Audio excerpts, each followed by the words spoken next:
Words of hope and peace. Welcome to Monaco for the WAIB Summit, the first and largest Web3 events in Monaco.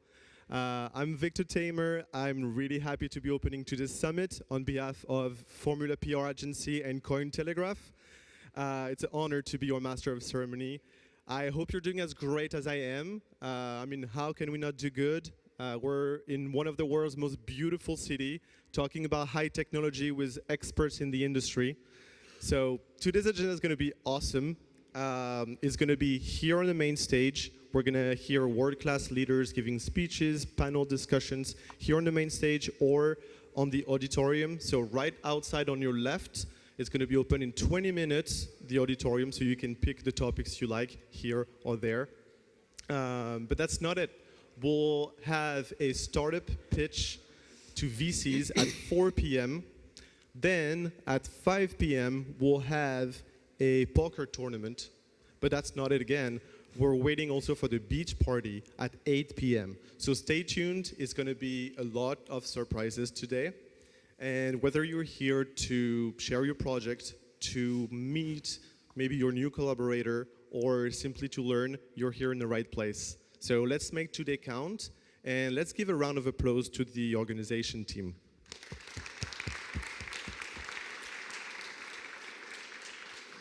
Thank you so much. And we can kickstart today with the first keynote speech.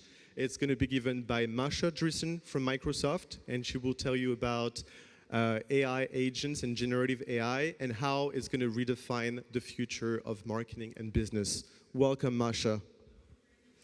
Thank you very much. Good morning, everyone.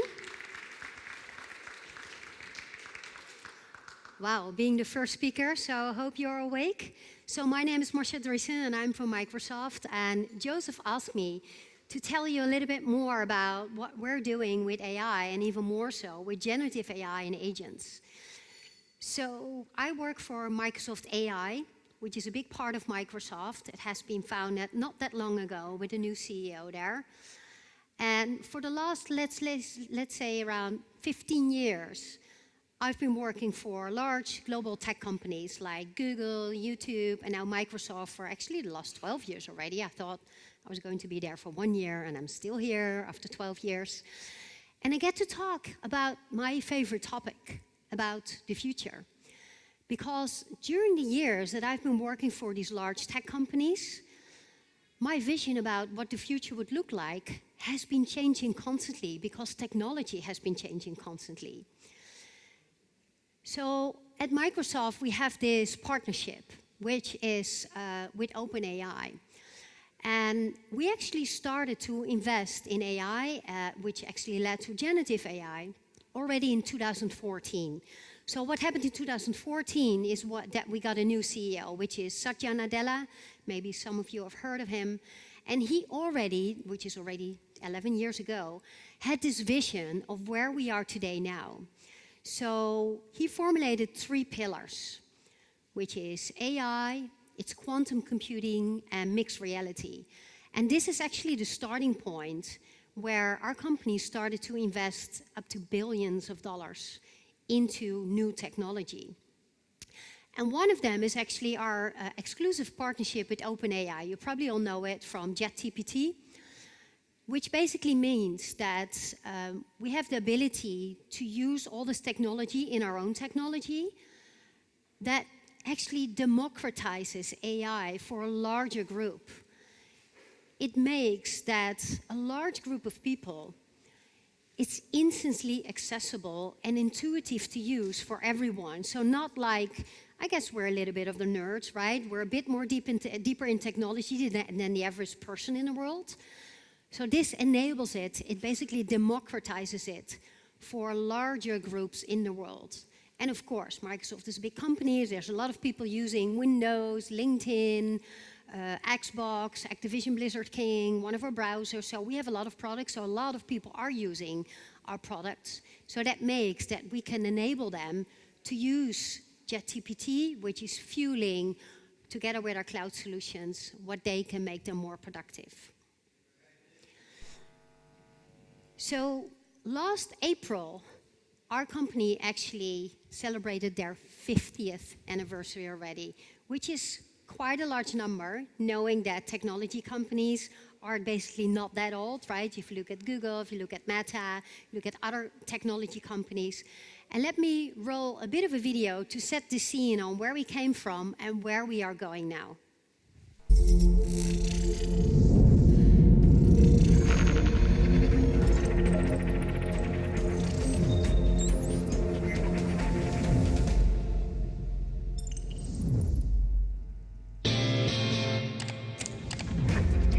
For 50 years, Microsoft has been proud to help write the story of innovation. For 50 years, we've pushed beyond expectation, and our mission has always been clear. Our mission is to empower every person and every organization on the planet to achieve more. Our ambition remains as big as ever, and in this moment of new possibilities, the best way to empower each of us is to empower all of us. That's why we build tools that bring ideas to life. A cloud that gives you freedom. Devices that give you access.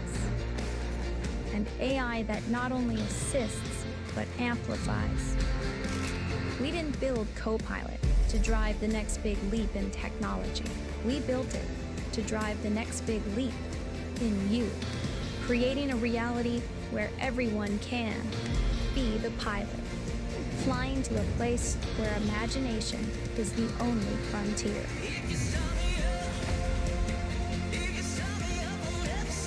At Microsoft, our past has always been about the future. Now our future is all about you.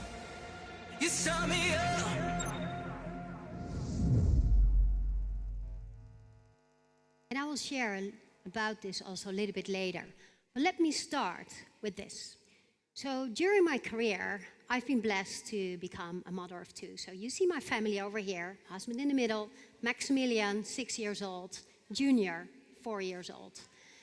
And of course, now the future gets more real for me because the kids are the future. My kids are my future, right? They live on.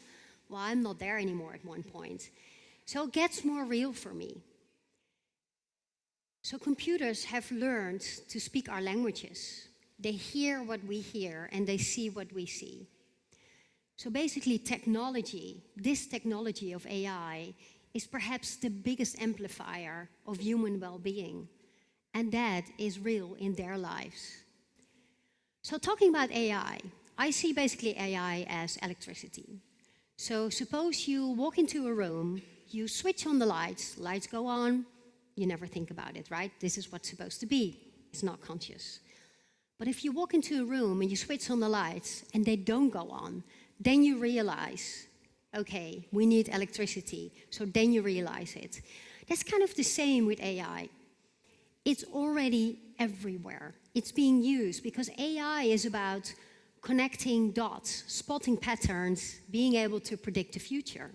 It's a difference of generative AI, right? Because AI is just using existing data, but generative AI makes new and exclusive content. But AI has been here already for decades. And it is integrated in a lot of applications, in a lot of shops, applications, companies, to make you more productive.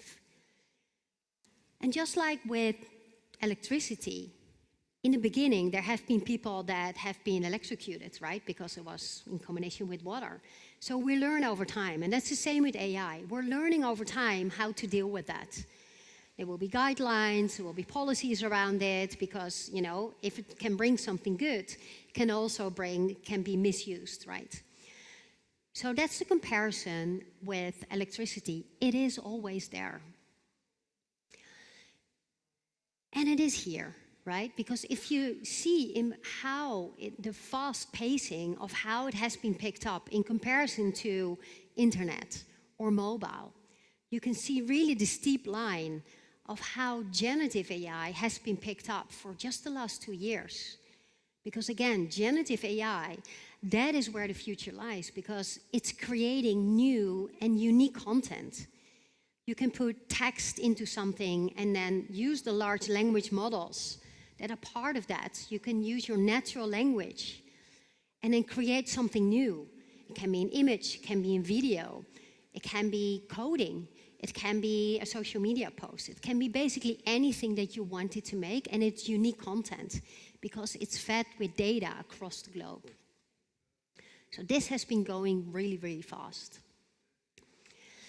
And of course, with every technology that is starting to exist and starting to exist fast, there's always kind of this pushback. Because it's different, it's new, people worry, so it's always like, hey, is it humans versus machines? And that's always the conversations when something is new. And especially with technology that is rising so fast. Because if you look at the autocomplete search, this is basically giving on what people mostly typing in, right? If you go to any search bar, whether that's Google or Bing or Yandex, any search bar, and you type in, is AI going to, you can see kind of this autocomplete on what is most typed in. And you see this whole negative things. Is AI going to take over my job? Is AI going to replace artists? Is it going to replace this? So what about, is AI going to make me more productive? Is AI going to help me doing things that I cannot do without AI? So it's kind of this sentiment that is out there with the general public that it's something that is a danger. And it is quite common with new technology. So we actually did a survey across 31,000 people in 31 countries. We used LinkedIn hiring data. LinkedIn is also a company from Microsoft. We used productivity data from Office 365. And actually, we see quite an opposite trend. Because if you look at the various industries, you can see that employers and companies are actually expecting the opposite. And especially where it comes to designing and creative thinking, they see that there's basically a gap, that they need people, that they need more people than that are out there. So there's a difference between what is actually happening versus what is the perception of the general audience. So the business case for investing in AI is you put $1 in, you get $3.7x out. Because you can be more productive, because you don't have to do the things that are boring, you don't have to start from a blank sheet of paper or from a blank business plan or coding. You can just use your natural language, and AI, and a generative AI is writing your code. So that makes you more productive, and you can even replace people in your company by using generative AI, and in our case, that's called Copilot. And the reason why we call it Copilot is because it will never be the pilot, because you're the one that's the pilot, right? Your Copilot is helping you and supporting you to kind of make that big step and do all the stuff that you don't want to do, and do all the stuff that is boring or you maybe not good at, but you're a human, so you can do things much better on top of that. So starting with your company, whatever, whether you're in crypto, NFT, or any other company, using generative AI makes you much more productive. So it's not humans versus machines, it's humans with machines, because you're partnering together. And you see here some stats that actually show, and we have that from every industry, that makes you much more productive. It makes you much more creative. You can see that people on LinkedIn, for example, they are really enriching their profiles with whether that's ChatGPT or Copilot or generative AI into their title or into their experience and their skills. And that is really taking off because people do understand that this is where the world is going. So let me share a small video about, you heard me saying Copilot. That's basically what we are integrating in all of our products and services because of the power of OpenAI with JetGPT. JetGPT is, of course, fed with data up to 2022, 2023. So it's not really actual, but as we have a lot of data, of course, and we have a search engine, and we have this algorithm, and we have the browser, and Xbox, and LinkedIn, and all of our Windows subscribers, which is 1.4 billion people that are using Windows 10 or 11, that makes that we can put that layer on top of ChatGPT and really have actual data up until today. So let me roll a small video on what Copilot can do today for a large group of people. So we're really democratizing AI, that it makes it accessible and intuitive to use for the general public.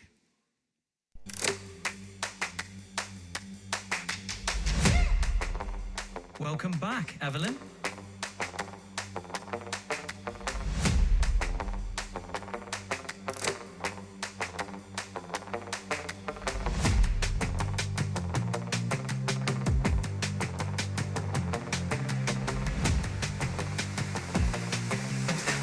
Click on Background Remove. It's right there to help you remove the background from your image. Easy peasy.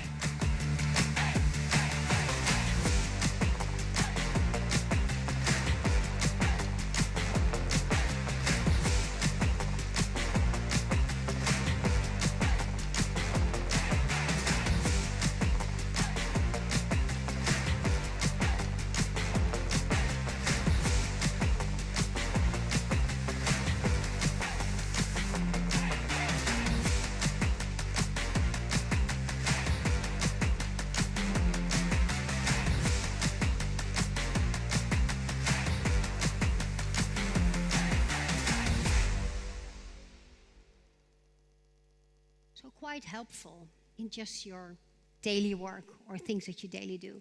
Here's some stats. We have them by industry, but it actually makes that, it really makes people more productive. So this is Mustafa Sulaiman. He is the CEO of Microsoft AI, reporting into Satya Nadella, our CEO. And he's basically putting in that, it's not about the technology. It's really about what's about under the hood, but it's how it makes people feel, how it can enable people be better in things that they are normally not good at, how it makes people feel, how it can enable them instead of, you don't have to be technical to use technology. So what we can do today is what I will share you here. And normally I'm talking to an audience of a lot of marketers, so this is more marketing video, and I'm sure you all have companies, so you're marketing your own product. This is what is coming up, and it's actually all new. Right now, conversational AI is helping someone decide what to cook for dinner, what car to buy, where to go on vacation, how to invest their money. AI has changed the way the world shops, plays, and learns. Right now, someone is leveraging AI to reach these new audiences. Are you? You don't need hype. You don't need another sales pitch telling you the world has changed. You need clarity. From creative personalized with generative AI to insights tailored to your business. If you're wondering what AI can do for you, you're about to find out. So as you see is that consumer journeys are changing, right? Our behavior is changing just like anyone else that's on the internet. So it also means that if you want to reach any of the consumers that you are trying to reach with your own business, with your own company, then you need to align with that changing consumer behavior. So personalization is getting much more in reach, because if we go back in the days with, if you read a newspaper, then the content is for everyone the same. But if you're using AI, or even better, generative AI, you can make the content really personalized by person, but do it for millions or billions of people, because you can do that at once. So what makes that possible is multimodality. And what it actually means is that you can take any input into any output. So kind of the most logic one is taking text into an image. Hey, create me an image of whatever. Or text into video. But you can also use text into coding, or coding into a program, or a video into an image, or any input into any output. And that makes that it enables us to do much more than we could ever do, because this is all exclusive content. This is a nice example. All right, let me ask the agent here. Hey, Seth, how's it going? What can I help you with today? I am fantastic. I'm sorry, I'm in such a hurry. I'm gonna go on an overnight camping hike where we're camping all this. It's gonna be dark, cold. Should I use these shoes? It's the mountains. It's probably gonna be cold. Great, no worries. Let me take a look. Ah, those are the Trek Star hiking sandals. While they're fantastic for summer hikes and keeping your feet cool, they might not be the best choice for cold Oh my goodness, mountain so, okay, I'm sorry to interrupt you. Pick the best thing that I should use, and can you just add it to my cart? Just one product. No worries. Let's go with the Trek Ready hiking boots. They're durable, provide great ankle support, and most importantly, they'll keep your feet warm in the cold mountains. I'll add them to your cart now. Oh, ready for checkout? I see that. Amazing. Muchísimas gracias. Espero que me vaya bien en el campamento. De nada, Seth. Disfruta de tu campamento y mantente caliente con esas botas. Buena suerte y diviértate en las montañas. You see what's happening here, right? Talking to Copilot, which is generative AI, it can actually see what you show it. You can interrupt. You can have a conversation in natural language. It even can give you an advice. But also, of course, you can switch languages, just to show that, in this case, of course, was Spanish. So back to how I envisioned the future, because this is my future, right? Kids that are growing up. But actually, they're not like this anymore, because this was a picture of around 10 years ago. So this was at the Formula 1 Grand Prix in Zandvoort last year. And talking about technology, that's where they use technology, and that's where they use a lot of AI. But being in university now, they have been raised with this technology. They have been adopted it. They're using it in their study. So it's much easier to adopt if this is part of your youth. It's less easy if you need to learn from scratch and you need to keep up what's all happening. So this is going to be their future. So what will their future look like, right? What can they expect? They can expect that technology is servicing them. They can expect that things are personalized, that it helps them to be more productive. A future where they are empowered with technology to be their best self. So how does the future of advertising and marketing actually look like if things are getting more personalized? Things are changing, of course, because you can use the technology to personalize your things much more. It's not about mass communication, well, it is, but then personalize is through the entire process of the whole communication and marketing process. Whether there's AI or generative AI, it's already being used in every step of the way.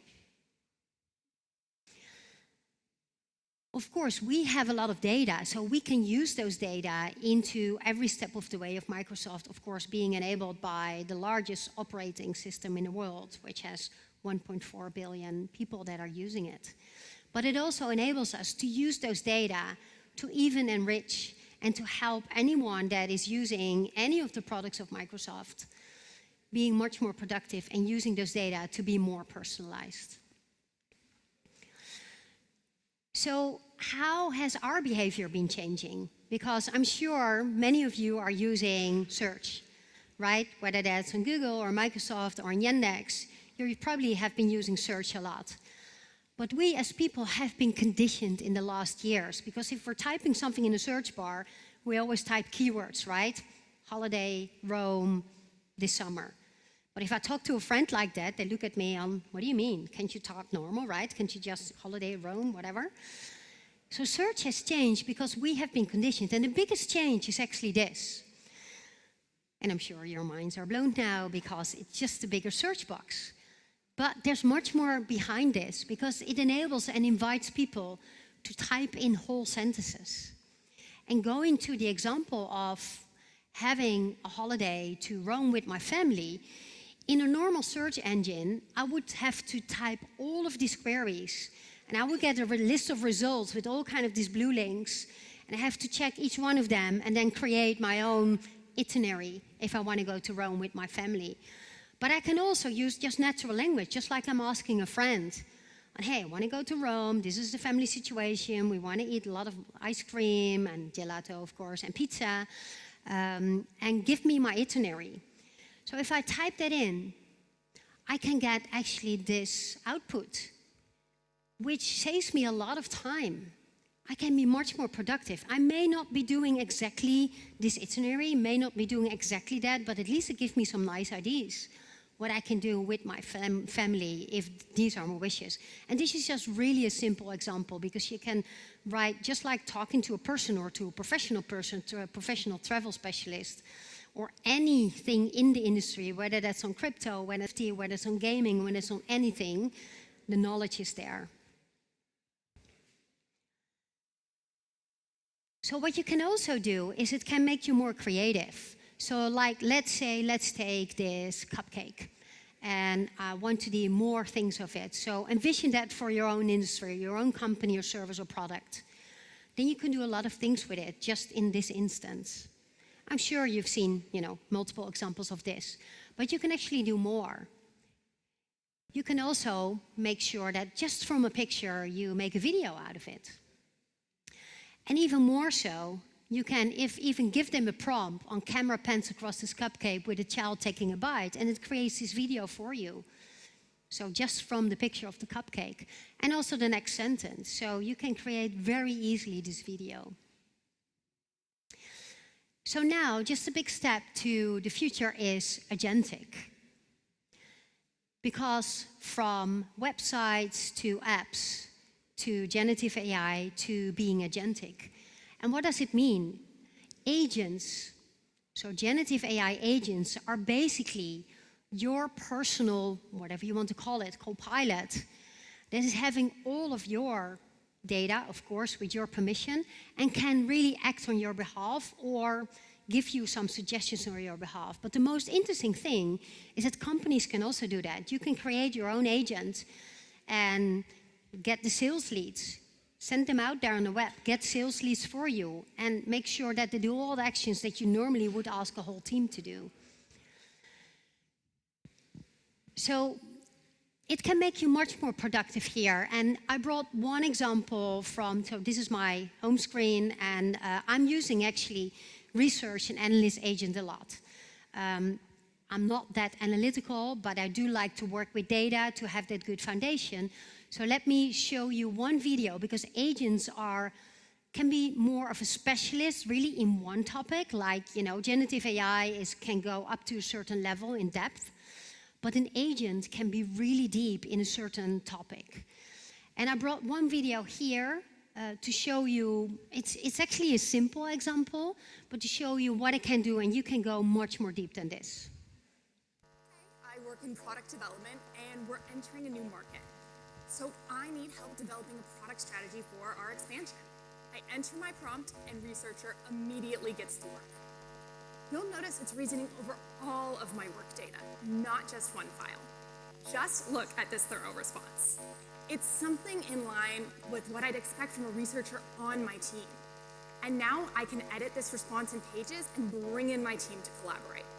Now that we've got a great product development strategy with researcher, let's turn over to analyst. We built analysts to think like a skilled data scientist, so you can go from raw data to insights in minutes. Now, I had this really messy, highly complex data set.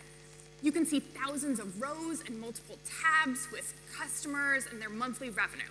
And none of this has been cleaned or contextualized. Usually, to make sense of this data, I'd have to pull in a member of my team who knows Python. But we're going to give the analyst agent a try. I'll simply ask Copilot to help me come up with a way to easily understand, learn, and visualize my data. And here, I've got the answer I was looking for with an electric visual to share with the team. Sorry about the sound, but at least you can see it's a simple example, but it's very easy to use. So now again, in your daily life, maybe you want to take a trip to Japan.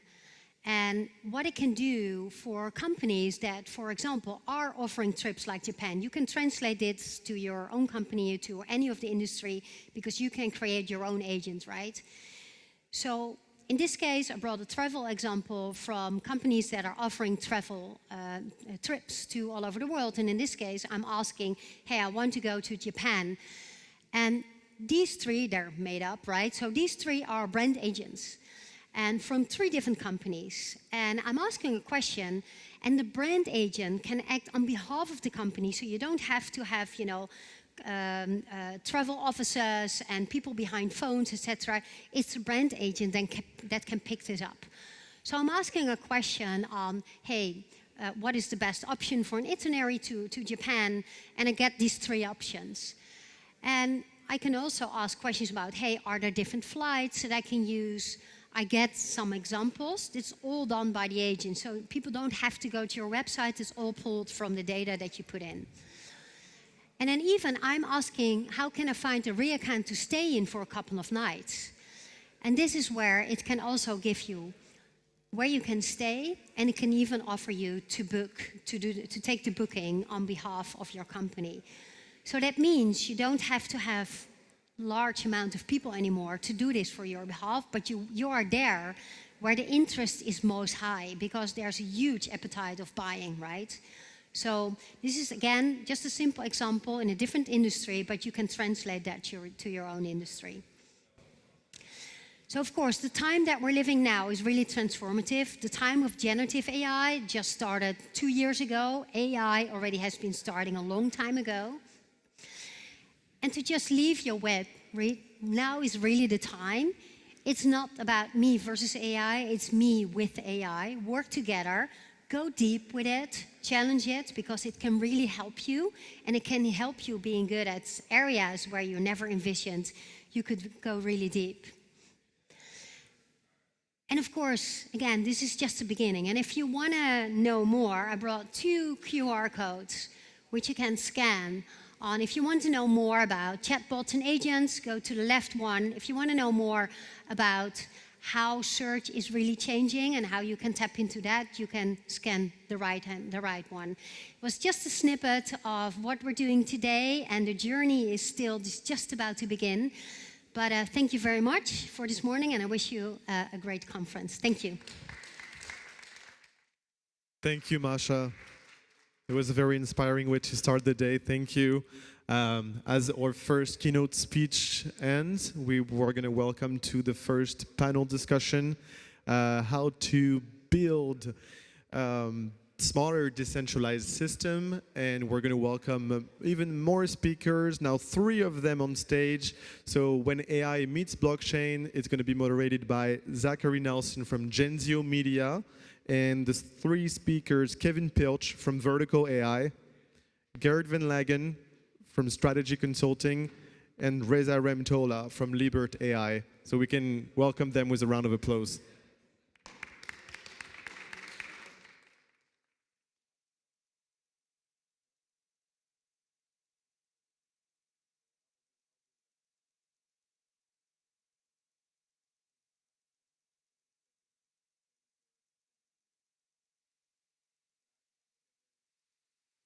Reza.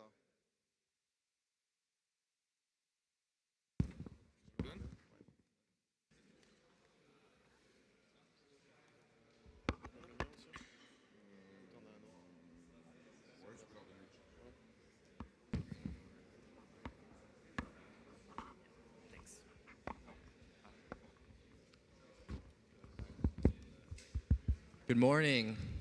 Hope everyone's doing well. We're really excited for our panel.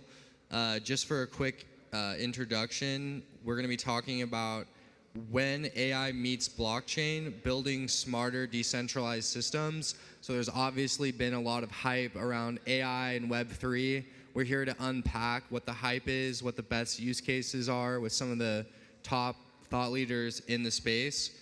So I'd love it if everyone could just quickly introduce themselves, who you are, and what company you're with. Yeah, good morning. My name is Kevin Pilch. I'm here with Vertical AI, and we are building currently the Vertical Studio, which is a no-code platform for everybody to build their customized AI models on Web3 infrastructure, decentralized compute nodes, pretty much. Hi everyone, I'm Gert van Lagen, CEO of StrateG Consulting. I'm a macro analyst, so I'm sharing my thoughts via Substack and X mainly. Next to that, I'm a lead engineer in infrastructural projects where I apply AI every day. So I have different angles from which I look today. Awesome. Hey, I'm Reza. I'm the lead developer of Libert, which is a Continental AI platform built on top of a decentralized cloud. And we are creating various solutions, so API, chat application, and agents at the intersection of AI and blockchain for user-owned data and privacy. So I'm just going to get kind of to the heart of the question that I think a lot of people are thinking about, which is AI and Web3 right now a reality? Is it mostly hype? Or even some would say it's underhyped. So what's your opinion? Are we seeing the realities of AI that are promised now? Or is it still mostly hype with little product? So from my perspective, I think the level of hype is just right now. Because there are a couple of people who make a lot of noise. Other people are frustrated with AI and how it's being used. There are some thought leaders and incredible people out there who build today incredible stuff with autonomous swarms of agents, building complex systems overnight with hundreds of thousands of lines of code.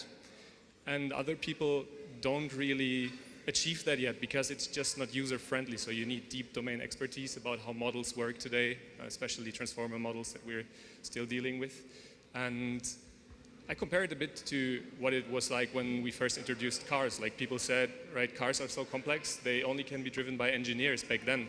And over time, we made them usable, and now everybody can somehow drive the car without understanding it too deeply. And I think we need to get to that point with AI. But from my perspective, it will fulfill its promises and the hype that is currently being built up. I really think it's underhyped because it reshapes power structures, a labor of like 90% of the labor there is in the future. And also the danger in it is the centralizing force. And the chips are at the richest people. And that's where Web3 comes in to decentralize access to AI. Yeah, I pretty much agree with Kevin. I think the level of hype today is pretty correct. Maybe sometimes overhyped, like there are new things every day and every day everybody is like, this is gonna change the world. True, but tomorrow something else will come out. But I think on the long term, it's underhyped. I mean, not really underhyped, but at least we don't see all the use cases that are possible. We didn't even think about all the use cases possible. And I think that's the game changer, is that in the long term, it will be really, really awesome. But in the short term, yeah, there are cool things, but we don't have all the good use cases yet. I kind of want to get into use cases because that's a really good point, and you all are building companies surrounding AI. What would you say is some of the best use cases that you've seen when it comes to Web3 and AI combined? So obviously from my perspective, because we use decentralized networks for compute to train and fine-tune smaller models or even run inference with them, obviously that's a nice use case in my opinion, because people that have the hardware, and the hardware is like a bottleneck in the entire AI thing right now, can make a bit of profit on renting out their hardware through Web3. But there's even crazier stuff happening right now. In Web3, we are often by now confronted with the term DAO, which is Decentralized Autonomous Organization. And with the spring of AI right now, what you see more and more are at least concepts and running prototypes of systems that run the same thing but without a governing organization. It's more like decentralized autonomous applications that use AI to reason about token economics, to reason about what jobs to maybe pick up in a compute environment. And so we see more and more the integration of AI into decision making in the Web3 space. And I think this has a big potential, but we need to figure out the details still. For me, I think Singularity Net, it's an AI web shop basically for AI models. It's a really strong case for Web3 plus AI. Also, BitTensor is something that can grow beyond imagination, because the thing there is it gets better and better because only the best can survive there. So that's like an organism growing, and we don't know where it ends. So those two are for me two big projects combining both. Yeah, I think you've spoken about like mostly on the training and creation of models, but I think there is also a lot on just the inference side. Obviously, an AI controlling a wallet is a good use cases. Like instead of having a bank account, we have seen a lot of demonstrations and proof of concepts on Twitter or whatever. But what I'm really excited about, and kind of what I'm building also at Libert, is really fully autonomous AI agents and AI entities. Because even if an AI has a wallet and makes transactions, at the end of the day, it's your credit card that pays the OpenAI bill, it's your credit card that pays the AWS or whatever cloud your AI is running on. And so having an AI using a decentralized platform, decentralized cloud, to pay for its computing, using a decentralized AI inference, like Libert, for example, to pay for its inference, we could have an AI system that is truly unstoppable. If it makes enough money, it can pay for its own computing, pay for its own inference, and do whatever tasks it was tasked to do. And it's also very sustainable because we could have a system where let's say you create an AI with a wallet, you fund it with like $5, you can create 100 of them for $500, give them different tasks, and see which one will survive, which one will have users that will say, okay, this one is good, it will give me a good service, or it will be useful for me, so I will pay it to do some tasks. And yeah, I think it will be really interesting. And at the end of the day, it could even be like, it's kind of recreating life. Like, we as humans, we work, we make money, and then we spend it for our basic needs and then for entertainment. And it could be the same with systems like that, where we kind of simulate a society, where we have agents that make a lot of money because they have skills, or at least they do something useful, and users call them a lot, and other agents that unfortunately make barely enough to survive. And so yeah, all this dynamic, I think, is really interesting, and that's what I'm eager to see and to build myself also at Libert. So it sounds like AI can be used for faster iteration in one sense, being able to figure out what works and what doesn't much quicker and much cheaper than if you had humans doing those same activities. And I'm getting kind of the concept of survival of the fittest, which I think is really interesting and probably allows you to save a lot of time and money for your companies. What do people get wrong about AI, either the media or just in general? What are some misconceptions that you've heard? Like, for example, when I talked to my family about AI, they thought like the Terminator is going to come get me. This is going to be Skynet. And like even when Meta launched their AI, it became active in all of the messenger apps. My family's all in a messenger app on Facebook, and they freaked out when they saw that there was an AI in there. Like, get this AI out of here. It's like the Terminator coming for us. And obviously that was about a year ago, and even since then the sort of the thought process around it has changed. But I wanted to get your opinions on sort of maybe some common misconceptions you've heard and how you would address them. And I'm just advise, eat the mic. That's okay.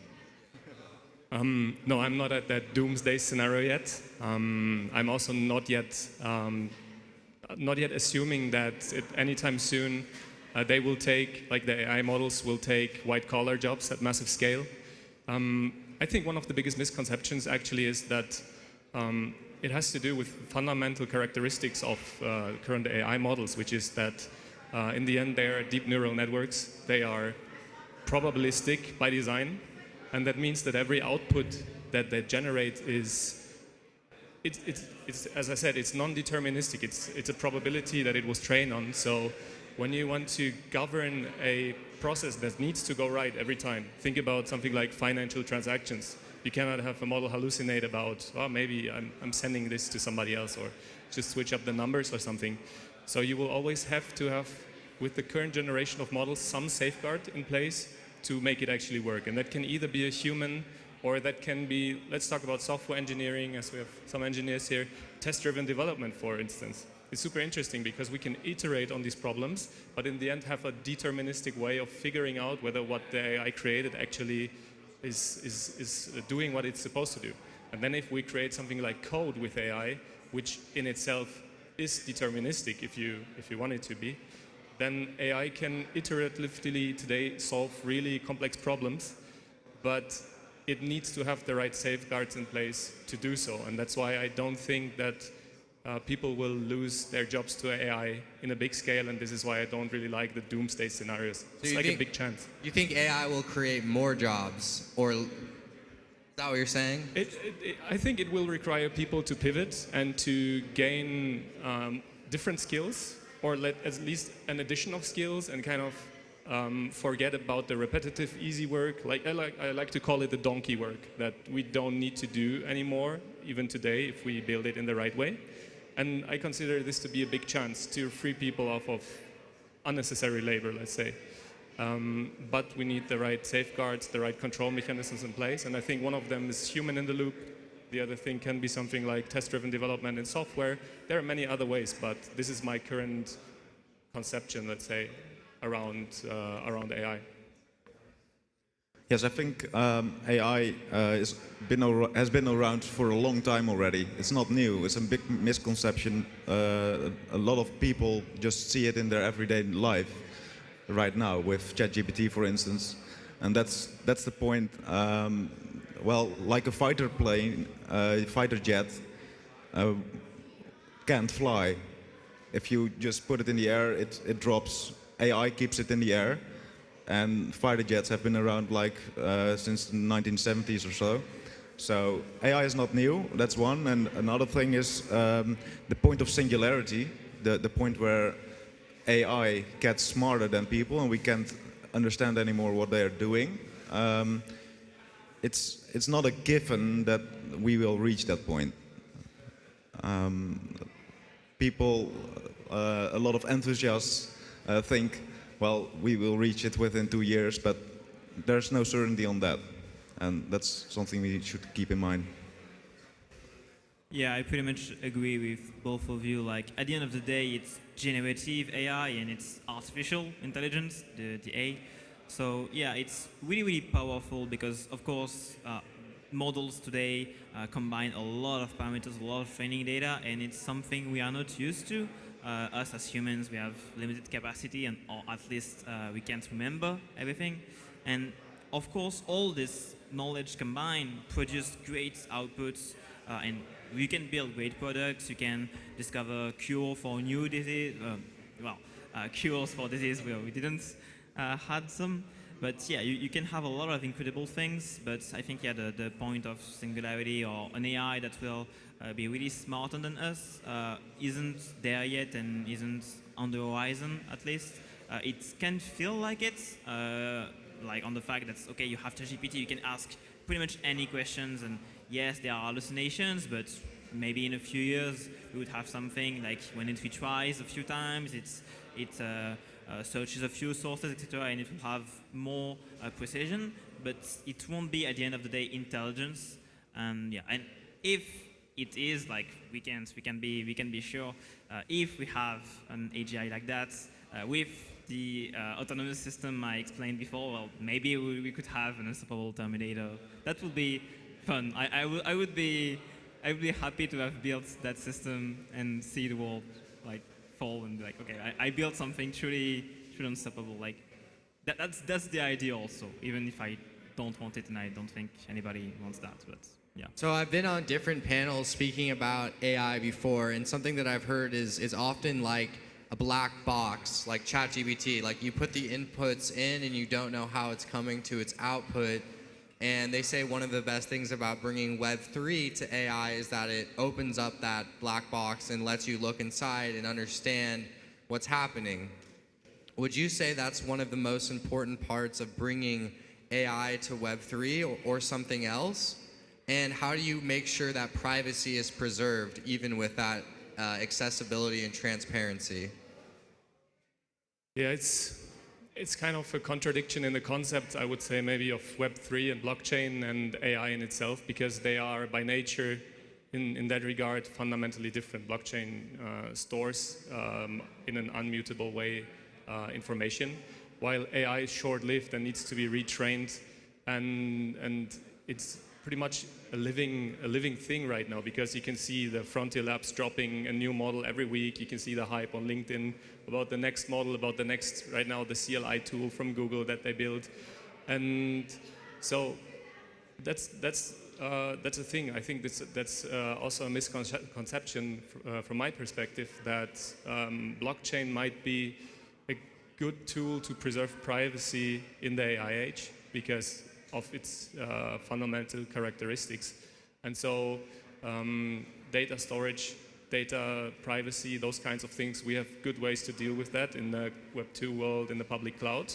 And I think for compute in itself, decentralized compute can be used in a cheap manner, in a kind of liberal way where people can participate in that ecosystem. But I don't think that Web3 is the best vehicle to provide data privacy, at least in a model training context. Yeah, zero knowledge protocols are basically the thing solving that, right? So that you can interact with the blockchain with preserving your privacy. And I know Cardano is doing some things in Ethiopia, for instance, with identity, also with banking unbanked people. World Mobile is also, giving access to people to the internet with preserving their privacy. So you can interact with the blockchain, and then no one will know, basically, that you interacted with it. So you're saying like the blockchain will be hidden in the background, basically? Yes, there's exactly where it should be. It's a protocol, right? Just like HTTPS. When we're using the internet, no one is thinking about which protocol they're using and whether it's safe or their privacy. Everybody accepts cookies right away. The most people.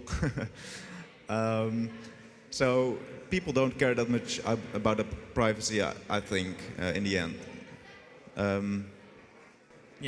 I think, obviously both fields are very different, and AI can exist on itself, Web3 can exist on itself.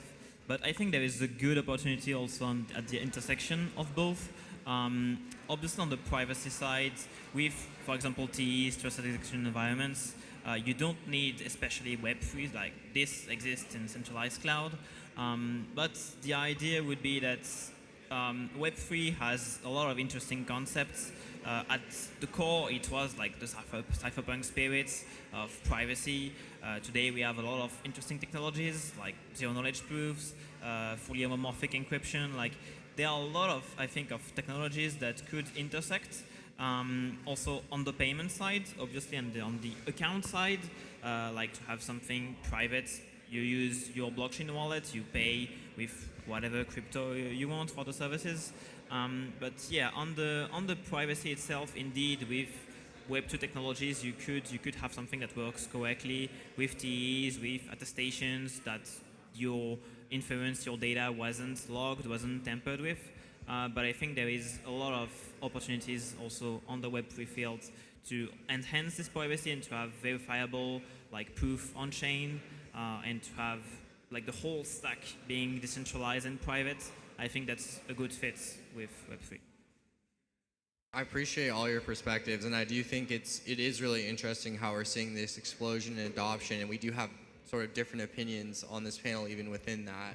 So the next question I have is, what do you wish that everyone could know about AI and Web3? Like, what's something that you hope people take away from this panel about the intersection of Web3 and AI and how it might affect their, their daily lives, if that's the case? Yeah, intersection is, it's a tough question, I think, but if there's one thing for me, then we're trying to solve the centralization problem. Like we have centralized instances that have a lot of power right now that are at the frontier of AI.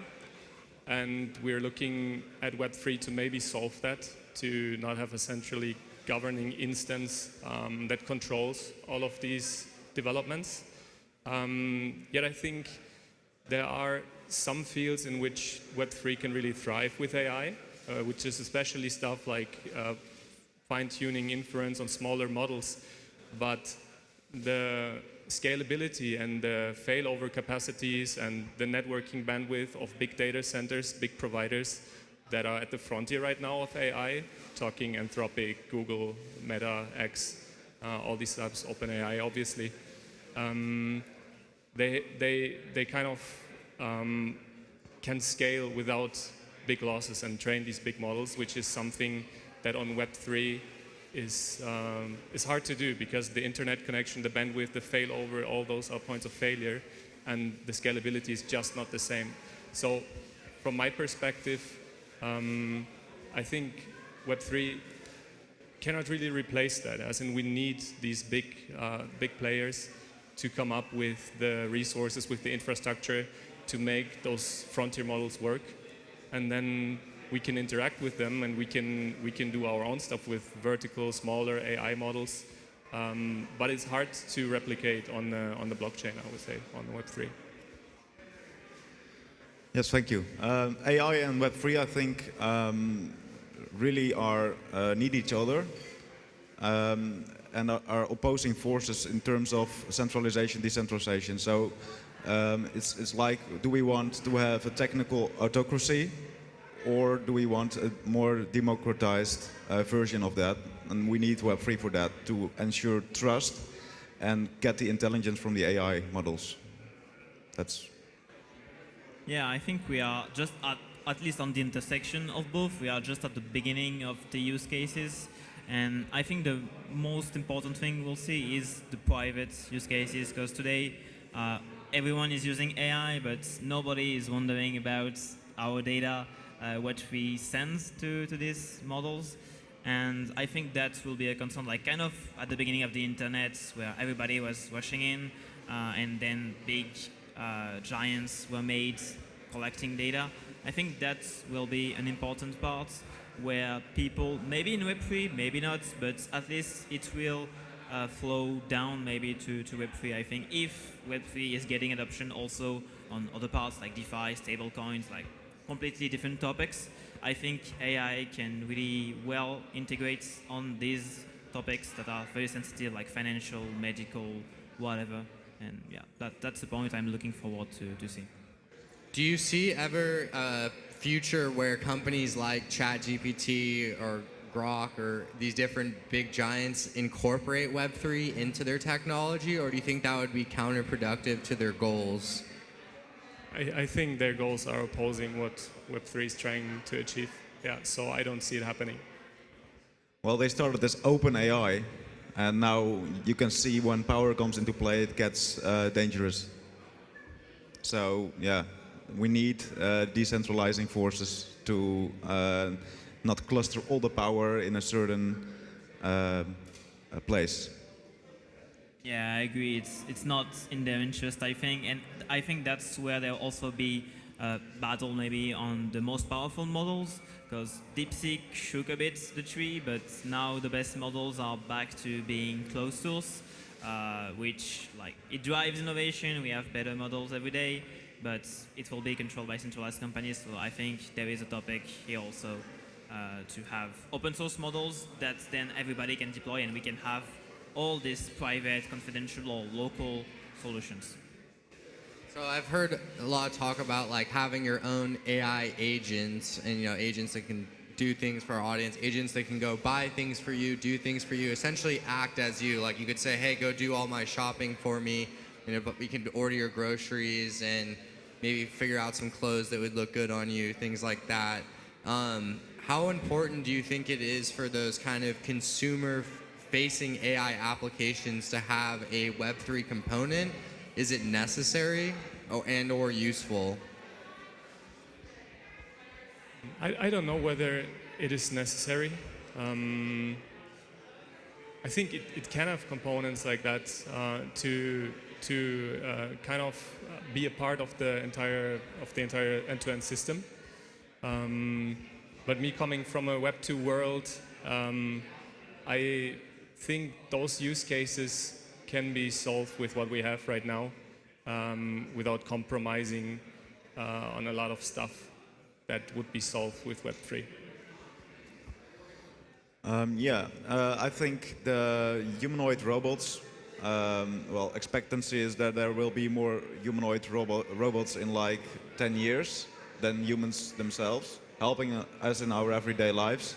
Because if they can work like 24/7, sometimes recharge, obviously, but yeah, that's a big thing that's gonna outpace people and will really restructure our daily lives. Yeah, I think plugging AI everywhere, just to plug it, doesn't really make sense. But sometimes small integrations that aren't long to do might be worth it.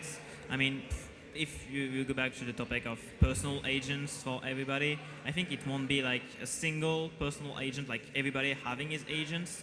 It will be like, yeah, everybody will have maybe his agents, but it won't be able to do everything. It will be just connected to other agents, and that's kind of what's happening with MCPs, like everybody just creating APIs for agents so they can communicate with various services. And I think on this part, the future is decentralized. And yeah, on this part, if there is a need, any company could create an MCP or whatever technology, similar technology will emerge in the future. But it's not a priority, I think, for most businesses. So for a lot of people, when they think of AI, they think of ChatGPT, they think of these LLMs, and that seems to have been the sort of killer use case that has gotten AI to the forefront, and now we have all these, in my opinion, major companies kind of rushing in to build their own version of chatbots, their own version of AI, video generation, all of these different things. Why do you think that was sort of the use case that got people? And like you mentioned, AI's been here since the 70s, flying planes, but it never was thought of in the same way until ChatGPT came out, and now every major company has an AI plan. You know, every company that's trying to be relevant, especially in tech. And that's really only happened over the last 2 or 3 years where it's such a focus. And why do you think that, you know, ChatGPT has brought this sort of interest to AI from a mass audience and from companies? Like, why was that use case so effective in driving the narrative forward? I think because in the end we are social beings, and especially ChatGPT, they trained that first GPT-3 model to be very human, and so it was easy to interact with. People would have never thought that a chatbot was going to be like the next evolution of AI that's really widely adopted. And I think it was just easy for everybody to use, is what I said earlier. People are right now creating with agentic systems incredible things, but they're still hard to use. And the chat is very simple, it's very basic, and you would have something on the other side that could do incredible things. I think on the base training back then on GPT-3, they even included a human reinforcement component where people scored the answer from 0 to 10 based on how amazed they were on the answer. And you could really see that. It felt a bit like magic. Everybody used it. They rushed to 1 million users in no time, to 100 million users in no time. And so everybody was talking about it, and everybody kind of could use it to spare with them in their everyday work or solve whatever problem you might have in your daily life. You can get recipes if you're on a diet, or maybe it can suggest exercise. So it's like a very general purpose, lots of use cases, a lot of adoption. And then what happened after that was the era of tool calling, and now MCP, and now we can build all these amazing capabilities around it, and we start to find business use cases that actually create a positive return on investment. And so that's, I think, the reason why it took off like it did. And yeah, we will probably see more of it because of the usability. I think the most impact it had because of the most things we make are text-based. As an engineer, I'm producing like reports. I've got an idea in like 5 minutes, and I have to work on it for 2 hours. Now I have to work on it for 15 minutes. That's very powerful. also, we've got LLM in our head, right? If I say A, B, everyone is thinking C. So that's based on the input A, B. Everyone, okay, let's put, okay, that's C. So everybody is using, yeah, you can like converse with it, and that's what you mentioned as well. It's a social aspect as well. The reason it wasn't possible until now is the computing power, because you need like billions and billions of parameters to train on, and like the fighter jet I mentioned, you need maybe a couple of thousands of parameters to train on, and then you need less computing power. So with those really powerful chips, now we can train models with billions and billions of parameters, and that's also what's in our head. Like an LLM is just like a weighted function of billions of parameters, and those weights we're training them by feeding examples, and yeah. Yeah, I think part of the success is really just the simplicity and the general purpose aspect of it. Like, everybody has different use cases and very, very specific things in his life that everybody needs to do. And no company will build something that's very specific, that solves this specific case that I need to write a report on this topic. And yeah, I think on this part, that's why everybody got into it. Like, it's very, very modular. You can do anything you want. You can ask anything you want. And it's kind of like the success of Minecraft in video games. Like, it wasn't a game made with any specific purpose. You can do anything you want. Can AI play Minecraft? Maybe. I didn't see it, but I think probably people try to do it, I guess. But yeah, I think it's kind of similar in that idea that you can do anything you want, and that's why people got to it, because if you have a little bit of imagination, you can think of something interesting to do with it. And so everybody tried it, found it pretty cool, and that's kept going on. So I think it's interesting because you brought up anybody can do anything with it, and yeah, we still have more need for more specific models. Do you think the future of AI is still more of companies like ChatGPT that take a more general approach, or do you think we'll see a lot more coming out that make something more specifically, like maybe like your taxes or something like that, that are a lot more specific? And then will those just end up getting, eaten by a bigger company like ChatGPT, where it can still do everything, and so you don't need smaller models? Or is there a world where you will need lots of different models to do different things, or you think it's going to be a one-stop shop sort of thing? I think the major difference between the smaller models, the open source ones, and the big frontier model ones that you get served with the nice API and all the capacity that you need, is that you can actually run them on commodity hardware if you want. So it's especially a question of privacy. If you have some use case where you need an AI to fulfill a task that deals with highly critical, highly vulnerable and secret information for your company, then you can always just choose to host your own private open source model, maybe tune it for your use case, build some tools around it, use MCP to integrate with one of your systems, maybe to pull some up-to-date data if it's needed.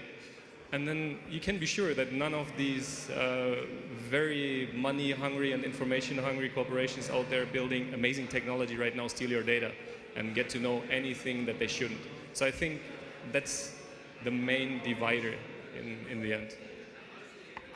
I think first the tasks will be agentic. So first, small tasks, like with BitTensor, you get the best AIs for each task. And then there will be a coordinated super AI coordinating all those different tasks. Basically what we're doing right now as a person, that there will be a supervisor AI, which hopefully keeps being supervised by people, or we should learn it really some ethics, because otherwise you can use it in whatever way it wants. Yeah, I think there would be, like, at least in the short term, and we already see it, like a lot of specific use cases and specific companies solving a particular topic, like as you said, like do your taxes or whatever. And then in the end, I think it will tend to have like a few maybe different platforms, like generic platforms that will be interconnected with different tools or different like just agents communicating between them. But at the end of the day, I think it will be different platforms, different like you have like the Google, the Apple, or whatever of the future that would have its own platform. But there will still be, I think, some niche companies or niche agents doing really, really well something. But I don't think we can expect to have really, really good general AI that's really well connected with the best tooling in every possible use cases. Like that's not gonna happen. I think it would need insane coordinations between an infinite amount of actors. So yeah, for generic use cases, I think platform like StrateGPT, for example, with the GPTs, the plugins, whatever, will improve a lot. But there will be some niche that will stay also for specific use cases.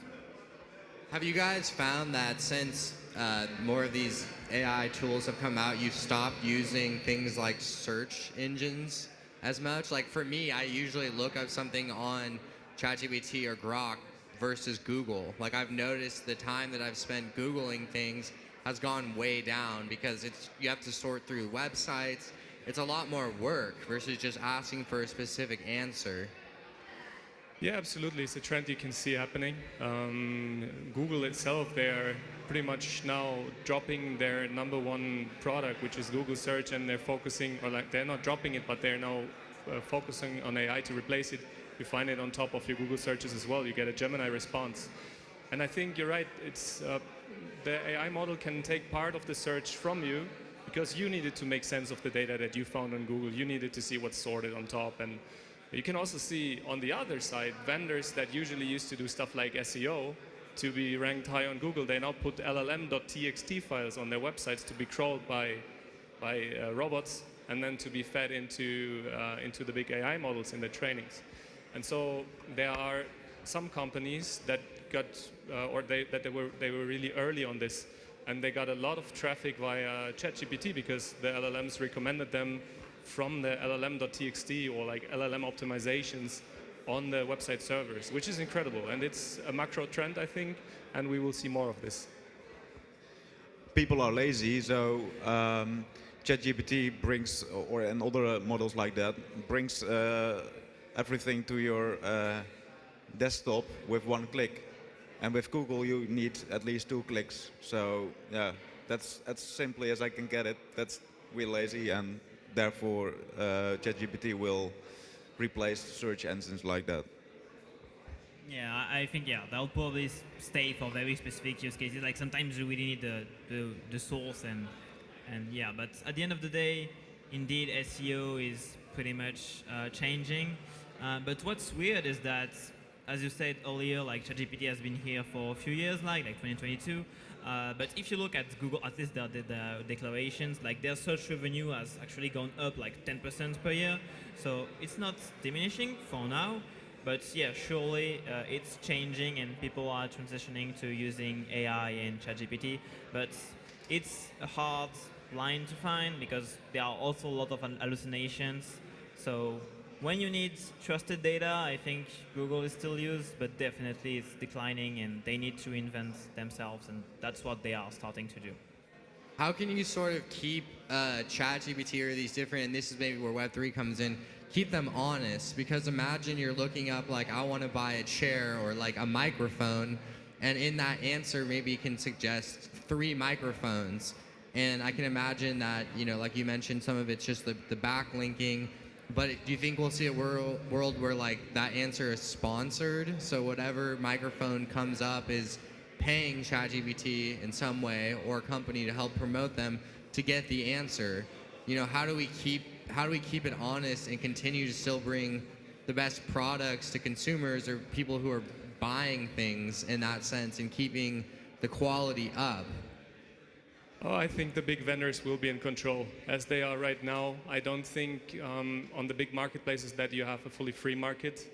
Look at Amazon, it's a good example. When they find a good selling product, they often replicate it to an Amazon Basic, put it at the top of the list, And so I don't think you have the full choice right now, and I think you will not have it in the future. And for sure, there will be some GPT ads or whatever you want to call it to rank your product higher. And I think it's a good use case as well, because it can really give you recommendations on your specific needs. You don't need to make sense of the information you can find about the product. But then again, it's kind of manipulative in a way. But I think the big players will be on top of that for sure, because it's a huge market, and it's probably the next step after Google Ads to monetize or to promote your product.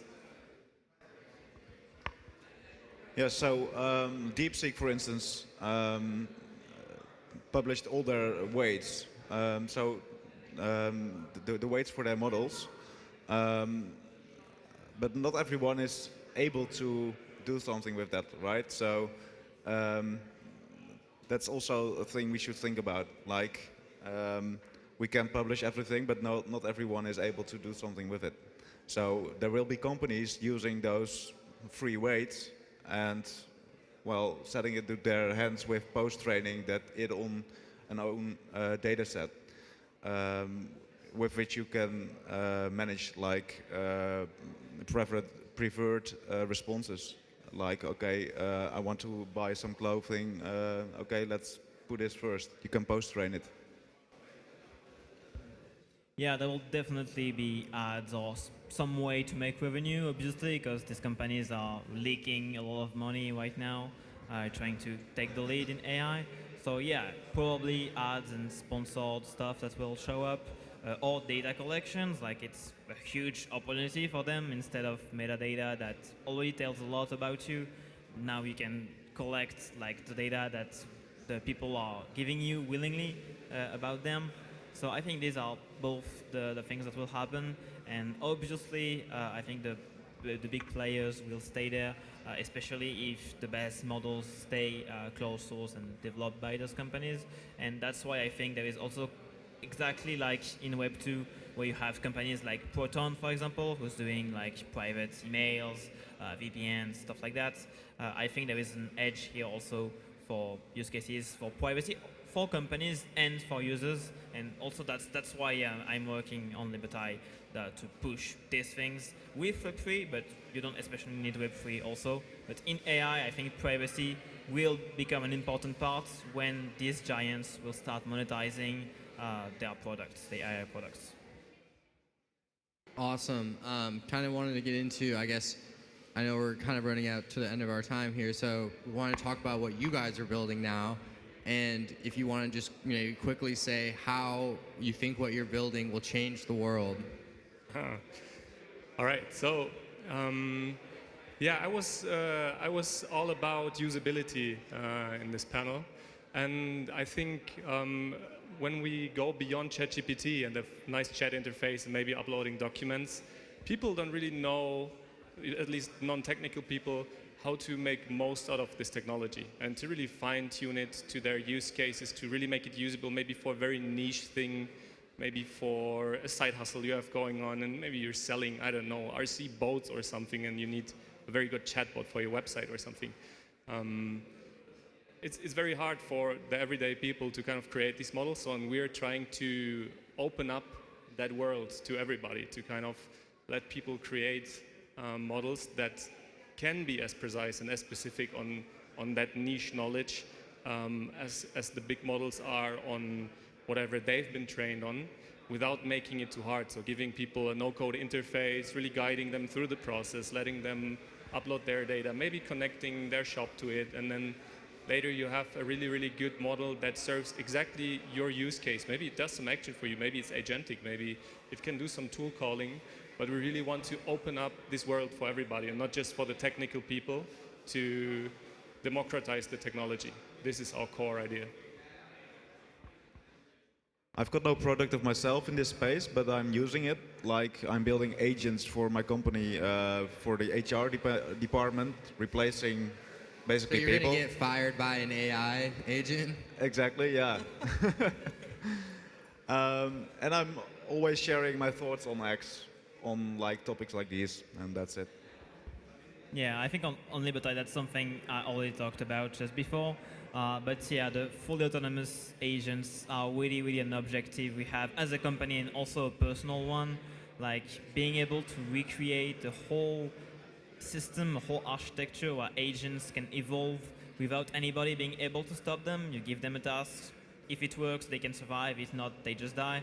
I think there is a really, really, really good potential and a lot of use cases and interesting things to see in this, like to recreate a small society of AI agents. So yeah, that's really my objective, and our objective as Libertai is to build this system where we have autonomous AI agents paying for their own computing, paying for their own inference, and everything being confidential and private, so everybody can be sure that their data is safe and isn't spied or logged on. Awesome. Well, thank you so much to my fellow panelists. I thought this was really interesting. I learned a lot. I think we went deep on a lot of topics. Is there any last questions from the audience? Anything that you think we missed? Great. All right. Well, thank you guys so much. Thank you for having us. Thanks. Thank you.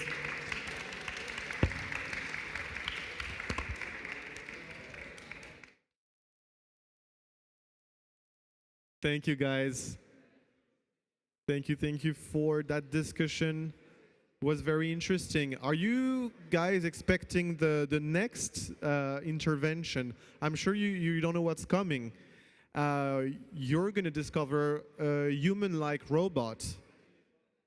So Zhang from Unitree Robotics is going to present you their industry leader robot here in Monaco today. Maybe we can try to do the networking a little less loud, just so for people in the audience, they can hear better our speakers. So yeah, let's try to be mindful. I know the energy is great. I heard all the conversation. They're amazing. Let's try to be a little less quiet. And welcome to Zhang. Whenever you're ready, Zhang, the stage is yours. Thanks so much. Okay. Hi, guys. We can welcome Zhang on stage with a round of applause. Yes. So my name is Pedro, and I'm the European sales manager of the Unitree Robotics. So as I think all of you guys already saw, when we entered the main entrance, there is a humanoid and our robot dog in the first stage of our there. If you can just go back, then you can check there we have present our humanoids and robot dog as well. So I will do a very shorter presentation about our Unitree Robotics. So in this presentation, I will divide it into the 5 parts. So the first one is talking about our Unitree Robotics company overview. So we are a very little high-tech humanoid manufacturing located in China. And since 2016 till now, we have maximum more than 600 employees total. Maybe right now we are already more than 800. Yeah. So we are very little and a very new high-tech companies. We just have 9.5 years. And talking about our Unitree products, it's about our robot dog and humanoids. Talking about the humanoids and as well the robot dog. So in the past 2024, our Unitree products global share can be more than 65% compared with the rest competitors in the world. Yeah, and we already sell to our product in more than 200 countries and regions. And so here is our Unitree product overview. So you can see we have a lot of products. We got the oral series. For the very first beginning of our Unitree Robotics, we mainly focus on the robot dog first. So you can see for the prototype, first generation and the second generation, and our industrial applications, we all based on our product robot dog. And in the recent 2 years, because of the AI, ChatGPT, AGI is very blown up. So it can find a hardware to put and who let the software and AI to put as a hardware, as a software. So in that case, we release the humanoids, H1 and G1. So today we bring our little humanoid G1. Then you can have check after this presentation. Yeah. So for the Go2 series, for Go2 that we released in 2 years ago, and Go2 is our top-selling products for RoboDog. Since 2023 till now, we totally sell more than 13,000 pieces in the whole world. Yeah. And this is a video about our Go2 and with our Go2 wheels version. This video, yeah. Okay. Go back. For a second. Go back. Go back.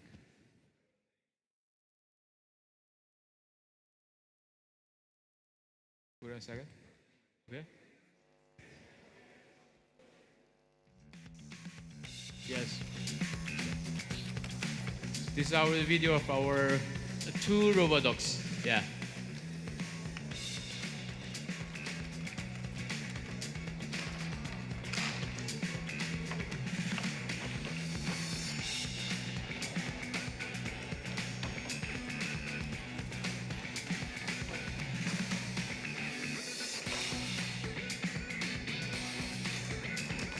You can see from this video, our legs version dog and the wheels version dog, it can do like a handstand, rolling off, climbing. And we test for the wheels version, the maximum we can climbing more than 75 centimeters.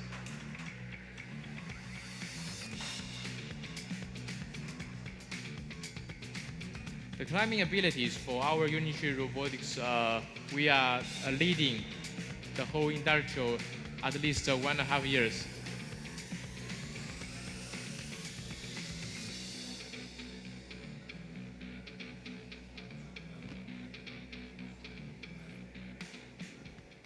Yeah. And the next, so for Go2 series, Go2 and Go2 Wheel, the main functions for the commercial industry, B2C, and for educational industry. But for the more big-sized RoboDog, you may already know there's a company from the United States called Boston Dynamics. But this only focuses on the educational and the application for inspections. So in that case, we designing our big RoboDog focus on the inspection use cases. So it is the B2. So I think there is a very well-known video about our Go2 with wheels version. It can do in the climbing and for swimming on the water. Then you can have a check. This is the first sign that we use a B2W to do a double screen. Or even the side flipping.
So this is the future of RoboDog.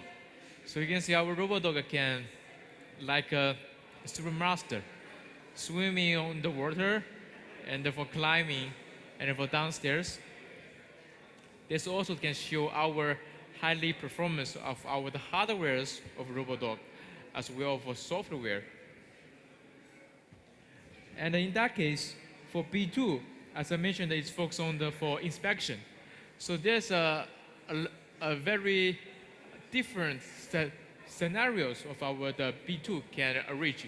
The first one is for the fire solutions. In the past, a lot of the fires comes that we need to send out the firefighting to go to the fire places. But for now in China, we attend to use a RoboDog instead of the firefighting. Yeah. And we already have a lot of use cases in China. And this is for the hardware inspection and for the warehouse check. This is a video, but it's not related to this one. It's for the Chinese. I will go move first. So the next, we mentioned about the humanoids. As I introduced the RoboDog, smaller size, bigger size, different scenarios used. And talking about the humanoids. For humanoids, we released two different humanoids. The first one is our H1 and the H1-2. For the H1, it can be used for infections, for the inspections, as well for the manufacturing. So this is the showcase that we use our H1 for car manufacturing, Geely, in the Geely's factory. Then he used the hands to do a pickup. Yeah. Unitree 人形机器人 H 顺利实现了轮毂室盖零件的抓取， So we use 上下移动滑板线、卡钳安装。 equip the 测 hands 试过程中，机器人自主调整姿态，实现稳定上下 the label 动 of 态运行的 the 滑板。 car 在行业内首次 and we 证明 put 了 in 人 the 形机 wheels 器人在动态 of 流水 lever 线完成操作的可行性，同时通过精准定位、快速敲击完成室盖卡接操作，为人形机器人卡接类操作提供了工艺解决方案。此次 H1在汽车装配场景的成功测试，为人形机器人工业应用积累了经验，加速了人形机器人工业化应用进程。希望早日看到人形机器人正式入列生产线，为中国制造贡献力量。Yes. So this is a very short video about our use cases in mainland China of the humanoid H1. So next one is for the G1. So the G1 is studied for the giant new area. For the G1, we already equipped ChatGPT, and we can open source. We can equip all of the AI platform, as it depends on you. And we have two different sizes and two different versions of the G1. The first is we say the G1 Basic. It's just for fun, just for entertainment. And the second one is for the G1 educational versions, which can do reprogramming by yourself. Whatever you want, you can equip on our G1's body. Yeah. So this is a very attractive video about our newest humanoid G1 to do the side flipping. Yeah. So we just tested this video. We just released this video about 1 year ago. Yeah. So to achieve the side back flipping, you need to have a maximum high performance for torch. And the next one is the G1 video about it practiced the Chinese Kung Fu.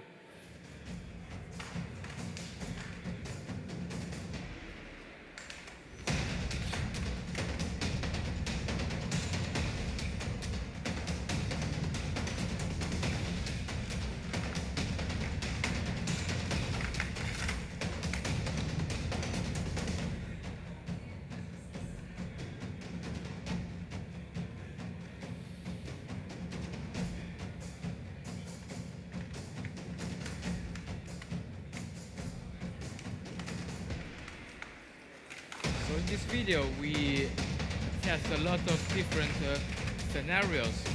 we put a bag on the humanoids, and when we kick it off of our G1, you can see the stabilities of the G1 is very amazing. Yeah, even you are a human being, when there's someone just kick it off, you cannot stay so stable, right? Okay. So when we finish talking about our products, so next is talk about our industrial chain. So right now, our Unitree Robotics, we have our best performance hardwares and the protections. So we have our product, we have our LiDARs, we have our own software software platforms for cloud, for control. We all have our own self. And for the next step is for our own Unitree AI. So in this own Unitree AI is can including the ecological construction of the leading AI manufacturers. And this is our patents. It's not yes, it's our brand. So we always said that marketing is a very essential thing when you want to move forward to put a lot of the products. So for the marketing scenarios in mainland China and as well in the overseas, we attend a lot of the gala show, including the GDC gala, including the Super Bowl in United States, as well as the Chinese gala. And for the Olympic Games, we all attend to use our robot dog and humanoids. And this is the, I think it's 2 years ago, the United States Super Bowl, and the singer is called Driessen, and we used 24 robot dog to attend.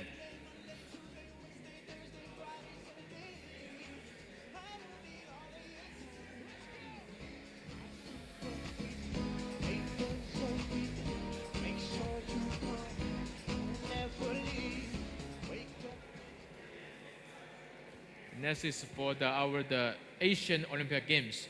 We tended to use our robot dog to do a transportation guide. Yeah.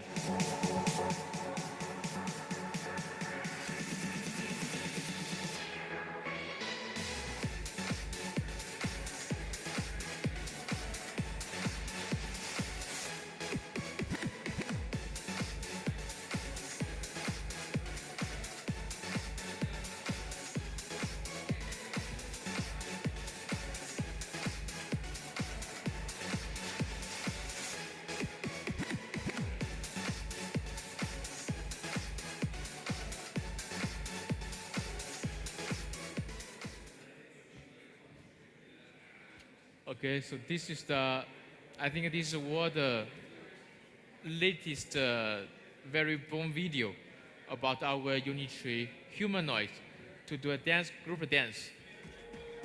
Yeah. So it was happened in 5 months ago. And this year is the year of snack.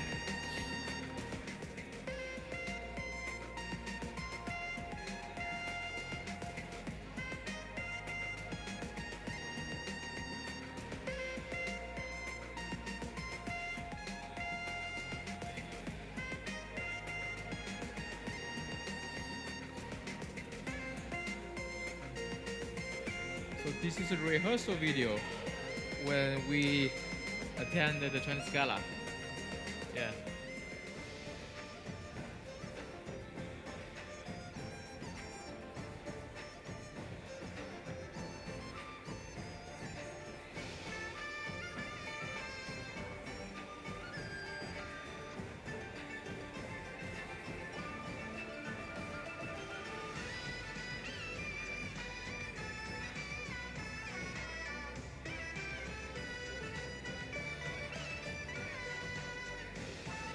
So we dog and a humanoid put together.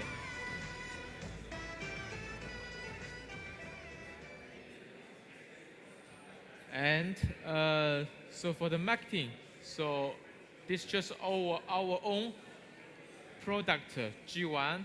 This is the views that when we released, I think it's a half years For now, I think it's already more than 40 million times viewed. Yeah, and this is another conference that we attended last year in United States, the GTC 2024. And we, Unitree H1, was the only one Chinese manufacturing to attend this GTC. Yeah. And the next for talking about our marketing forecaster. So for the marketing forecaster, right now the AI and the robotics industry is booming very faster, but it still cannot be used in industrial or in the family use in a short time. So in that, because the lack of the software, hardware is okay, it's wonderful, but the main reason is for the softwares. So we think within 3 to 5 years, when the general AI increase, so the software problem should be solved in a very short time. So we believe in the next 3 to 5 years, so there is a lot of scenarios that we can be used on our humanoids. The first one is for the healthcare, and or we can say the elderly cares or healthcare. And the next one for our emotional companies, and for firefighting, for robot dog, yeah, and the factory operations. This is for our forecasting about the home access and the factory operations. We believe so we just have 5 years left. So we believe when time goes to 5 years, after 5 years, 2030, so the global size of the humanoids can be more than $60 billion per year. Yeah. So the last one that we would like to say, I would like to say, even right now, the humanoids, especially the human ship robot, for now we are in a very late beginning. But we believe in the next future, maximum 5 years, we believe that a humanoid can become the real friend of the family, or the real colleague which is together, which can help you to solve problem, help you to do something. Yes. So that's why. So that's the main goals. We believe only robot can achieve the giant general AI. Yes. So that's a very short presentation about our product and the mainly next 5 years, the future. Yeah. Okay, thank you.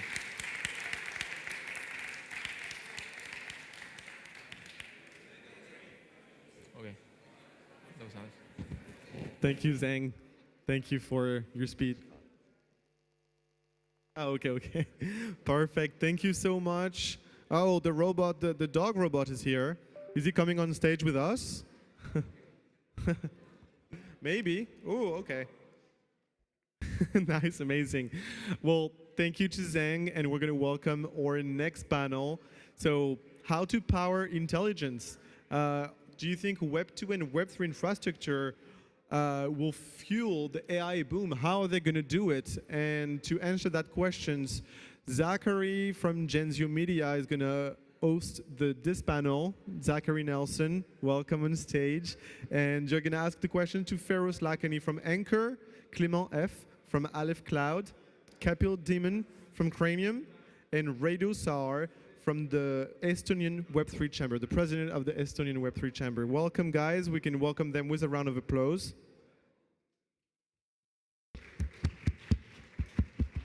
Thank you, thank you.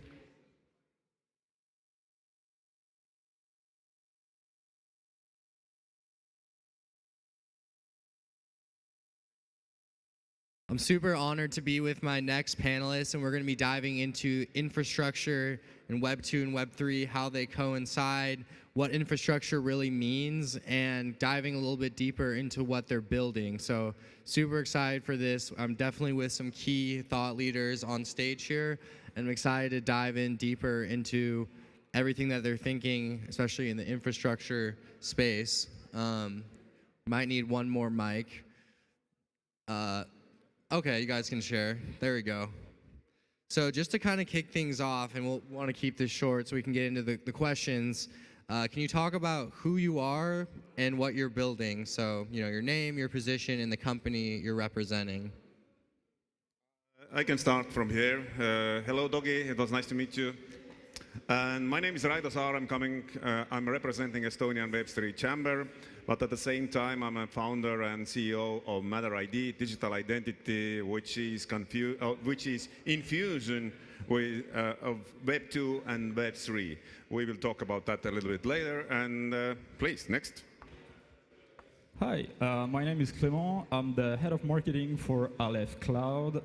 We are a French-based cloud company, actually decentralized cloud company. As it's in the name, we provide all the kind of services you can find in another like cloud, but fully decentralized, fully private, and completely sovereign as well. Hello everyone, my name is Kapil Dhiman. I'm the CEO and co-founder of Curanium. We are building a layer 1 blockchain with post-quantum cryptography and a quantum secure multi-chain crypto wallet, Q-Safe wallet. Our vision is to quantum secure the crypto industry and create a secure infrastructure for the next decade. Thank you. Hi everyone, my name is Feroz Lakhani. I'm with Ankr. We provide blockchain infrastructure for over 85 blockchains. We focus on privacy preserving RPC infrastructure. We own all of our own bare metal nodes, fiber optic infrastructure, as well as our own in-house load balancer. And yeah, we're excited to be here and talk a little bit more about AI and Web3 and the intersection. Thank you so much for having us. So when it comes to infrastructure, we often hear the terms Web 2, Web 3. What is really the difference between Web 2 infrastructure and Web 3 infrastructure? And if anyone who wants to just kind of jump in, go for it. Oh, it's very easy. In Web 1, you could only read. In Web 2, you can be participating in the interaction. In Web 3, this is a new level that internet cannot be switched off from the one spot, that everything is decentralized and you have more independence, you have more privacy, and it's supposed to be a good thing, but we see that regulators are trying to kill it now so that they still want to have it, they want to have centralized control over it. Yeah, so off of that, I think I would say the main difference between Web 2 and Web 3 infrastructure would be the control, so sovereignty, as well as performance. So with Web 2, it's very simple, old school, like HTTPS routing. It's like, is this alive? If it is, then we can use it. Where in Web 3, you have to make sure not only is everything secure, cryptographically proved, but also that you have the latest block height, that you have, everything is running as efficiently and as fast as possible, or else you could have major disruptions within the blockchain ecosystem and affect millions to billions of dollars worth of assets on chain. So focusing on privacy, focusing on composability, sovereignty, and most importantly, performance, I think, is probably the number one most important part in Web 3 over Web 2. And I completely agree with Raido and Feroz. So just to add on to that, the differentiation is, I think, pretty much clear. This industry is more than a decade old now. We have been seeing innovations every month, something new coming out. The most important piece that will be relevant to take this industry forward is how these two industries come together. Even though the differentiations exist between Web 2 and Web 3, how do we bridge them? Because the usability or the user-friendliness exists in the Web 2 world, the technology or the sovereignty or decentralization exists in the Web 3 world. How do you bridge the two together? Because that's when adoption will come into picture. So I think that's something that I'm really looking forward to have a conversation about today. Well, I think everything was pretty much already said. The biggest difference here is you don't need to rely anymore on the traditional old like tech companies, whether they are Google, AWS, whatever it is, in a Web3 infrastructure, you take everything from your peers and you share those information, you share everything with your peer. It's basically the peer-to-peer network. And then all the components you can add, whether it is ZK, whether it is TEE, everything you want, like a cake with different kind of layers. That's the beauty of Web3. How do AI and infrastructure for Web3 overlap, and what is some of the best use cases you've seen built that are infrastructure related to help fuel the boom that is AI? Yeah, so I would say, so we actually incorporate a lot of AI into our infrastructure. So whether we're working with AI protocols or with blockchains, AI-powered call routing or AI-powered scaling, being able to even investigate when something goes wrong within a chain, AI helps a lot with that. So that's actually become a core part of a lot of Web3 infrastructure is AI incorporated into it. As well as, kind of as we mentioned earlier with ZK proofs, it's very important in AI to be able to prove where your information and data is being sourced from and what the sources are for all of the information that's generated, which requires a lot of proof and a lot of composability, which is very core to the Web3 infrastructure. So I think they align quite well in that sense. Speaking of use case, well, I will speak for myself. We are collaborating with Ubisoft, the gaming companies, and recently they worked on virtual AI agents working inside confidential virtual machines, so meaning that no one can have access to the data that are processed in the virtual machines. And those AI agents are able to vote in a DAO. It's pretty amazing because you rely on your information that are in the cloud, and the AI agents use this information to vote for yourself. And it's completely independent. You can automate it. This is the best use case I can give you right now with AI. I would say that cybersecurity is a very important part where AI can help, but we have done it with machine learning since day one, basically. But now AI can detect the risk landscape at the moment, so that you don't have to turn on your cybersecurity walls too much, because setting something higher will always consume more energy. So AI can see that your protections are exactly where they're supposed to be, so that you are protected and bad guys are kept outside. And of course, don't forget that AI can as easily find weak spots in your code and attack you much faster than it used to be earlier. And if they find some bug, they will scan for this bug all the internet. And that means that you have to really use the fire to fight with fire. That is, that AI is a crucial part. It's getting better and better, and it's good to be a little bit step ahead from the bad guys, otherwise we're toast.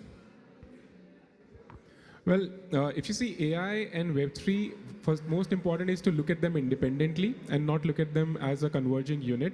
Use one to complement other. Now, you can use the Web3 infrastructure to support AI. That is where decentralized compute and on-chain AI agent economy is coming into mainstream. But the use cases there are going to be pretty limited. Like private enterprises are using it for small language models and creating like an audit trail for how they train their agents. But the other way around, using AI to boost what you do on-chain is becoming more and more mainstream. That's where we will see more applications coming together. For example, Rairo talked about using AI to code. I'll use an example of the use cases that we are building at Uranium. The smart contract deploy that we have is AI enabled completely. So even if you don't know how to code, you don't need to. So far, the blockchain adoption has been an hindrance for a lot of people because they had to learn a new language. And then every chain ecosystem that they went into, they had to adapt to that layer one ecosystem. What we have done with the power of AI at an architectural level is you don't need to know how to code. So no code smart contract development, deployment, and auditing. all together and across chains. So this is the power of artificial intelligence, that some college kid without having any knowledge of coding can also come into a blockchain ecosystem and deploy smart contracts, audit it, start creating a business, an MVP together. And the next stage will be how these agents interact with each other. That's the future, and that's why AI agent economy, when we talk about it, blockchain will become a very strong precursor and a foundation to support autonomous AI agent-to-agent interaction via smart contracts. That's going to be the future. When we think about developers right now, and I think you guys will probably agree, most developers are still building in Web 2. How do we kind of convince developers to come build infrastructure for Web 3? I think it'll have to be the other way around. To convince the developers, first you will have to create an ecosystem where users come in, right? Developers are, let's say, they want to build products that can be used. If you are not able to create an ecosystem where you attract attention from the users, you cannot attract developers. And that's precisely the reason why the whole grants system by many layer 1 blockchains who raise a lot of money and gave out money in grants failed drastically. Like, developers took grants from Solana and ended up building on Avalanche, for example. And like, I'm just using these random names, okay? Not quoting the cases. Why? Because any developer will go to an ecosystem where they find users. So if you want to attract developers from Web 2 to Web 3, first you have to create products in a direction that you can attract users and create a flywheel around it. So the entire focus should be attracting users. What product can you build that will solve a real world problem?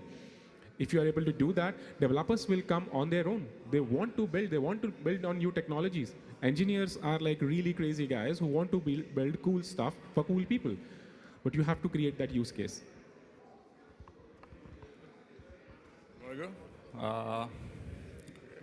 If you want to attract them, like, just tell them that there is a lot of money to make in the Web3. Yeah, joke aside, I think that the opportunity to build pretty much anything is so big that if you have, I don't know, dreams, or if you want to do something useful or just for the fun, you can only do it in the Web3 ecosystem. The Web 2, the traditional internet, the traditional technology is too closed for what you want to do today. And I think Web3 offers so many possibilities, so many tools to build anything, that it's the perfect ecosystem to attract new developers from the traditional, let's say, Web 2 industry. Yeah, no, agreed. I think both of you kind of touched on this, right? Economic incentives are a big part of it. It's a great way to get people interested and kind of bring them into the first step. But after that, you also need to make it easy for developers to build in the space. So providing tools like AI-powered smart contract deployment or smart contract building. You know, when developers find out that they have to learn a whole new language and a whole new ecosystem, a whole new infrastructure to build in Web3, it can be really intimidating. So that economic incentive definitely helps kind of get them over the hump. But after that, keeping them in the space is, I think, more of a PR issue right now. So it's like there's a lot of security risks. There's a lot of that there really aren't enough users for them to see the advantage of building in Web3 over Web 2 a lot of times. So I think there's different aspects to it. So bringing in users is a really big part of it. Fixing up security as well as our press and you know the marketing around how safe our industry can be, I think, is another really big part of bringing developers in and actually making them feel confident about building within the Web3 ecosystem as a whole. And I think we're moving very quickly towards that by incorporating more AI tooling and just making everything a lot easier for those developers to come in and experiment building in the space. And hopefully long term, they see the value of building in the space and innovating in such a, I mean, we move so fast, we build so quickly, and things change so fast that it's a very exciting industry to build in. So I think it's really more just about getting the people in and getting them comfortable building in the space and having the users to actually utilize the things that they are building in the space would be, yeah, that's. I would say